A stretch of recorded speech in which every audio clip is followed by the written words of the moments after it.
जो पीछे साथी हैं, do I have your permission? Can we start? नमस्कार साथियों,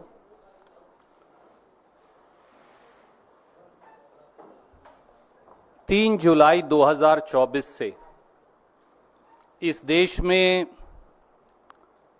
सेल फोन की जो आपके दर्शक पाठक सब इस्तेमाल करते हैं, उनकी दरें बढ़ा दी गई तीनों प्राइवेट सेल फोन कंपनियों के द्वारा।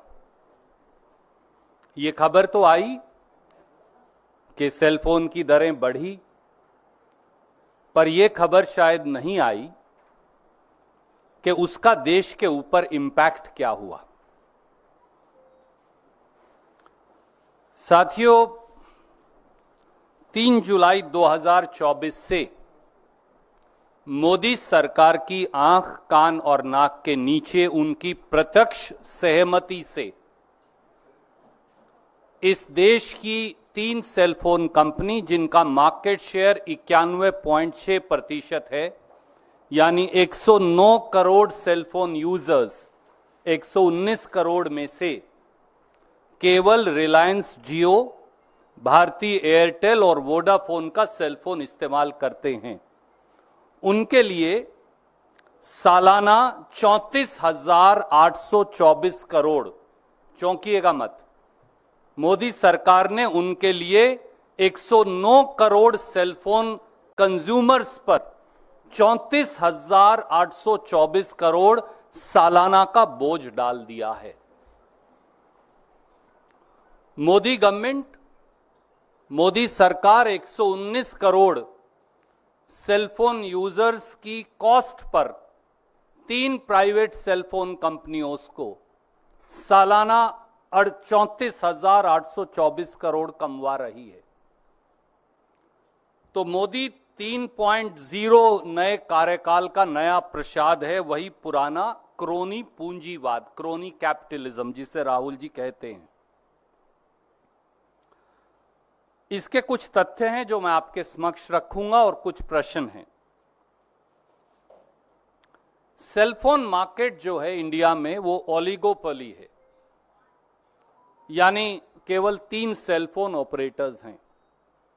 रिलायंस जियो 48 करोड़ सेलफोन यूजर्स, ये मैं नहीं कह रहा, मैं ट्राई की सबसे लेटेस्ट रिपोर्ट आपको भेज रहा हूं, ये उसका डेटा है, उसका एक्सट्रैक्ट अलग से भेज रहा हूं। Airtel 39 crore cellphone users, Vodafone idea 22 crore 37 lakh cellphone users, कुल 109 करोड़, कुल सेलफोन यूजर्स 119 करोड़। बाकी सरकारी कंपनियों के पास मुश्किल से बचते हैं 10 करोड़ के करीब।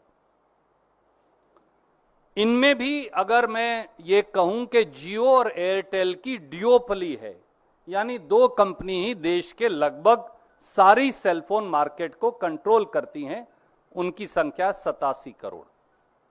अब तथ्य क्या है? ट्राई ने 23 अप्रैल 2024 को यह रिपोर्ट जारी की है। इसमें 31 दिसंबर 2023 तक का लेटेस्ट डेटा अवेलेबल है। इस रिपोर्ट के मुताबिक सेलफोन कंपनीज का एवरेज रेवेन्यू पर कस्टमर पर मंथ, यानी हर महीने सेलफोन कंपनी औसतन अपने हर सेलफोन कस्टमर से, यानी आपसे जो ये कार्यक्रम देख रहे हैं या आपकी खबर पढ़ेंगे, 152 रुपया 55 पैसे कमाते हैं हर महीने। हर महीने हर सेलफोन कस्टमर से औसतन 152 रुपया 55 पैसे सेलफोन कंपनियां कमाती हैं। 27 जून 2024 को अफेक्टिव 3 जुलाई 2024 रिलायंस जियो ने अपने रेट 12% से 27% बढ़ा दिए, औसत 20%। इसकी जो सबसे अफोर्डेबल प्लान है 155 रुपए की, जो सबसे ज्यादा कस्टमर यूज करते हैं, मुझे बताया कि शायद उनकी संख्या 25 से 30 करोड़ देश में हो, वो 155 रुपए से 189 रुपए बढ़ा दी, 22% इंक्रीज। 28 जून यानी अगले दिन 2024 को अफेक्टिव 3 जुलाई 2024 एयरटेल ने अपने सेलफोन यूजर चार्जेस 11% से 21% बढ़ा दिए, औसत 15%। अफेक्टिव उससे अगले दिन 29 जून 2024 को, 27 को जियो बढ़ाता है, 28 को एयरटेल बढ़ाता है, 29 को वोडाफोन बढ़ाता है। अफेक्टिव डेट सेम है, अफेक्टिव 4 जुलाई, एक दिन आगे, वोडाफोन आइडिया ने अपने सेलफोन यूजर चार्जेस 10% से 24% बढ़ा दिए, एवरेज अगेन 16%। तो दो चीजें स्टैंड आउट करती कि तीनों कंपनियों ने सलाह करके 72 घंटे में सेलफोन चार्जेस बढ़ाने की घोषणा की, और दूसरा एक ही तिथि से यूजर चार्जेस बढ़ाए, 3 जुलाई और 4 जुलाई, लगभग 24 घंटे के अंतराल में बढ़ा दिए। दो चीजें बिल्कुल साफ हो गई। अब एडिशनल पर ईयर बर्डन जब मैं बोलता हूं 34,824 करोड़ होगा आप सब पर, मुझ पर, आप पर, तो इसका क्राइटेरिया, मापदंड क्या है? एवरेज औसत जो रिलायंस जियो का टैरिफ इंक्रीज है आपने देखा 20% है।